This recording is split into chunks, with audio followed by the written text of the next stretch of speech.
Imagine ir dormir no dia 4 de outubro e acordar no dia 15 de outubro. 10 dias simplesmente desapareceram.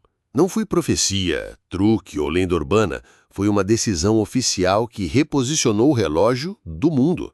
Em 1582, grandes reinos católicos acordaram em datas que não existiram no cotidiano das pessoas. O padeiro não assou pão nesses dias fantasma, o escriba não registrou contratos, o cobrador não bateu a porta. Para uns, alívio, para outros, caos. Esta é a crônica do dia que sumiu. Por que sumiu, como foi apagado e como essa escolha dividiu o planeta em calendários rivais por séculos. Durante mais de 1000 anos, a Europa usou o calendário juliano, criado por Júlio César. Ele calculava o ano como 365 dias e 6 horas, adicionando um dia extra a cada 4 anos. Parecia elegante, mas havia um erro minúsculo. O ano solar real é um pouco menor que 365,25 dias. Esse pó de segundos acumulou-se como neve no parapeito. A cada século, a primavera astronômica chegava um pouco adiantada no papel. No século XVI, a defasagem já era de 10 dias. Fastas móveis, como a Páscoa, saíam da sincronia com os céus. A prática religiosa, a navegação e a agricultura pediam correção precisa, não mais remendos.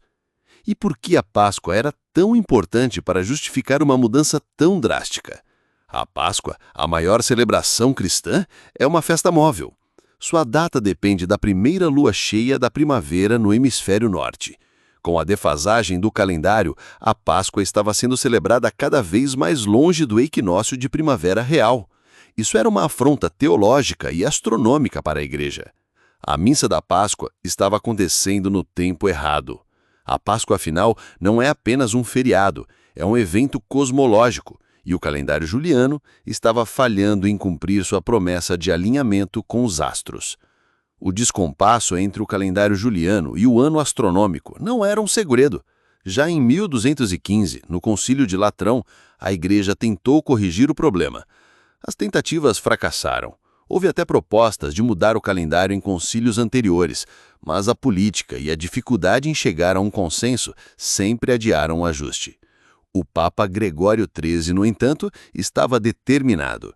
Ele sabia que a Igreja precisava restabelecer sua autoridade moral e científica, e para isso, ele convocou a elite de astrônomos e matemáticos da época, incluindo o jesuíta Christopher Clavius, que seria o maior defensor da reforma.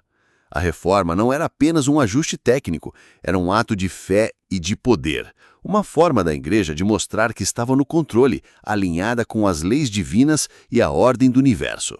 Para resolver o desvio, surgiu a reforma do calendário gregoriano, promulgada pelo Papa Gregório XIII.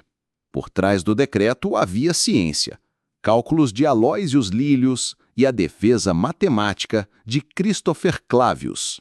O núcleo da solução tinha duas partes. Primeiro, apagar a diferença acumulada de uma vez. Segundo, impedir que o erro voltasse a crescer, refinando as regras de anos bissextos. Séculos só seriam bissextos se divisíveis por 400. Assim, 1600 seria bissexto. 1700, 1800 e 1900, não. Era matemática a serviço do tempo, alinhando o calendário à órbita da Terra. A primeira medida chocou. Nos países católicos que aderiram em 1582, como Itália, Espanha e Portugal, o dia 4 de outubro foi seguido imediatamente pelo dia 15 de outubro. 10 páginas arrancadas do diário coletivo. Quem marcou consulta para o dia 10, perdeu. Quem combinou um pagamento para o dia 12, viu o prazo evaporar. Relatos falam de estranhamento, piadas, pequenas querelas e ajustes apressados em cartórios e mercados. A maior parte apenas seguiu, porém, o mundo não mudou junto e a verdadeira turbulência começaria na geopolítica do tempo. Imagine o caos! Comerciantes precisaram renegociar contratos, aluguéis tiveram que ser ajustados para compensar a perda de 10 dias. No comércio internacional, mercadorias enviadas de um país católico chegavam a um país protestante com uma data que não existia, gerando confusão e desconfiança. As pessoas que tinham aniversários ou compromissos importantes naqueles 10 dias viram seus planos simplesmente evaporarem.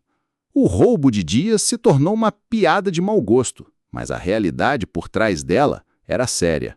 Para muitos, era um sinal de arrogância papal. Para a igreja, era um ajuste necessário para corrigir um erro secular. Essa divisão cultural e burocrática foi apenas a ponta do iceberg. Protestantes e ortodoxos desconfiaram da reforma liderada por Roma. Resultado, o planeta passou a viver em relógios diferentes. Países católicos saltaram 10 dias, outros não. Cartas cruzavam fronteiras com datas impossíveis. Mercadores discutiam prazos a partir de calendários incompatíveis. Era como se houvesse 2 línguas oficiais para o tempo. E cada fronteira era um fuso cultural, onde a semana mudava de cor. Por décadas, toda correspondência internacional exigia conversão mental. Um pequeno labirinto burocrático em cada recibo, acordo e convite. A reforma gregoriana não foi apenas um evento no calendário, mas um reflexo das tensões religiosas da Europa na época. Os protestantes viam a mudança como uma tentativa do papado de impor sua autoridade sobre os reinos que haviam se separado de Roma. Martinho Lutero, por exemplo, já havia criticado a autoridade papal e agora o Papa estava tentando roubar dias de seus seguidores. Essa resistência não era apenas religiosa, ela era política. Adotar o calendário de Roma significava, de certa forma, se submeter à sua influência. Por isso, a mudança só foi adotada em países protestantes como a Prússia e a Holanda, décadas depois, e na Grã-Bretanha, mais de 150 anos mais tarde.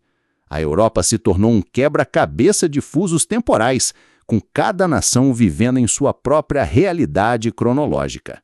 No mundo anglófono, a virada chegou só em 1752. O parlamento britânico determinou que, após 2 de setembro, viria a 14 de setembro. 11 dias foram cortados, porque o desvio já crescera. Panfletos e caricaturas da época ironizavam o roubo de dias. Há registros de protestos e reclamações por salários perdidos. A frase "Give us our 11 days" virou anedota famosa. A Suécia protagonizou o episódio mais pitoresco. Em vez de um salto único, decidiu suprimir gradualmente os dias bissextos entre 1700 e 1740. O plano falhou e o país ficou num calendário sueco. Para desfazer a confusão, decretou-se que 1712 teria um 29 de fevereiro e também um 30 de fevereiro. Sim, existiu oficialmente um 30 de fevereiro na Suécia. O Império Russo adotou o gregoriano apenas em 1918. Entre 31 de janeiro e 14 de fevereiro, 13 dias foram suprimidos.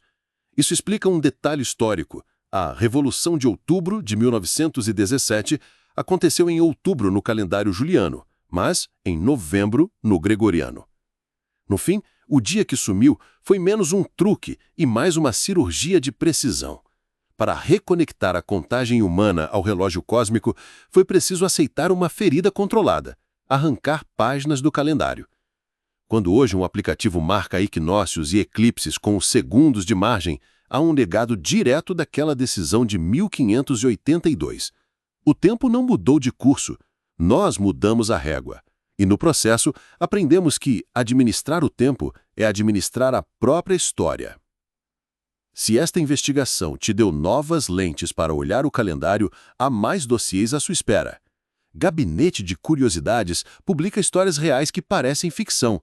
Guerras de minutos, ilhas esquecidas, leis inacreditáveis. Inscreva-se, ative as notificações e nos comentários diga qual capítulo do tempo quer abrir no próximo episódio. O calendário revolucionário francês, o horário de verão ou a história do país que inventou um 30 de fevereiro. Aqui, cada semana apaga um mito e acende uma luz.